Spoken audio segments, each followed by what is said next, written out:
आप देख रहे हैं जनपद न्यूज, न्यूज एंड व्यूज।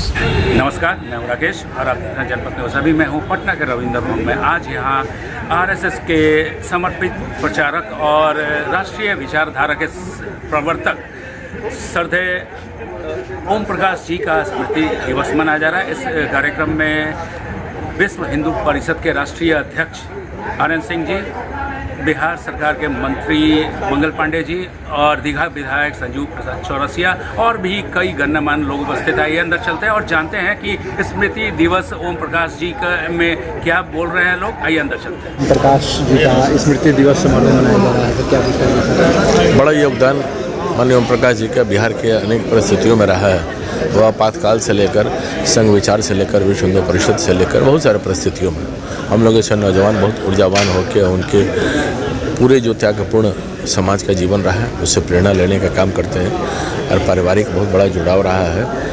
हर एक परिस्थितियों में कैसे झंझावातों के साथ यहाँ से लेकर बिहार से लेकर देश भर से लेकर नेपाल में जो उन्होंने काम खड़ा किया हिंदुत्व के रक्षार्थ हेतु, ये प्रेरणादायी काम है और आने वाले पीढ़ियों को इनके कार्य क्रियाकलापों से संकल्प लेना चाहिए।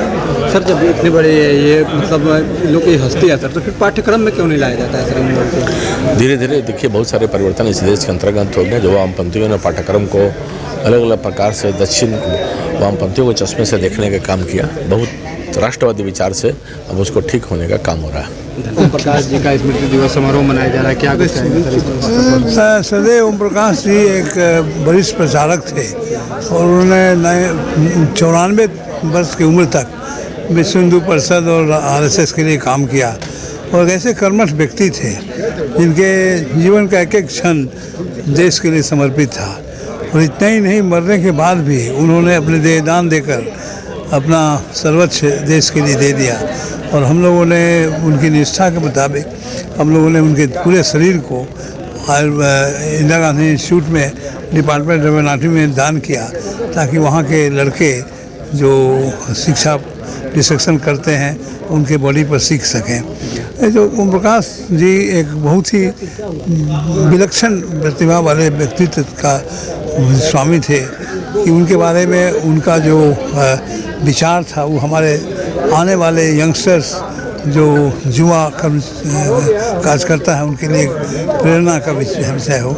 इसीलिए मैं समझता हूँ कि उन जैसे लोगों के लिए एक इस तरह की सभा का आयोजन करना और उनके ज़िंदगी पर कुछ बोलना और लोगों को प्रेरित करना एक हम लोगों का काम होता है ताकि हमारे युवा कार्यकर्ताओं को इससे प्रेरणा मिले।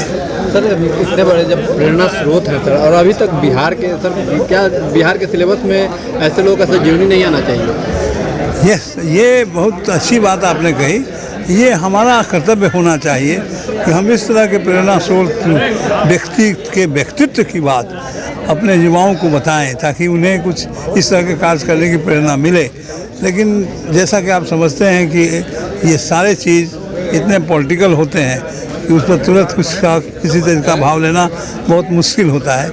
लेकिन हम लोग अपनी तरफ से इस तरह के कार्यक्रम के थ्रू इस कोशिश करते हैं कि बिहार सरकार या देश की सरकार इस तरह के लोगों के बारे में लोगों को जानकारी दिलाए और प्रेरणा का स्रोत बनाए।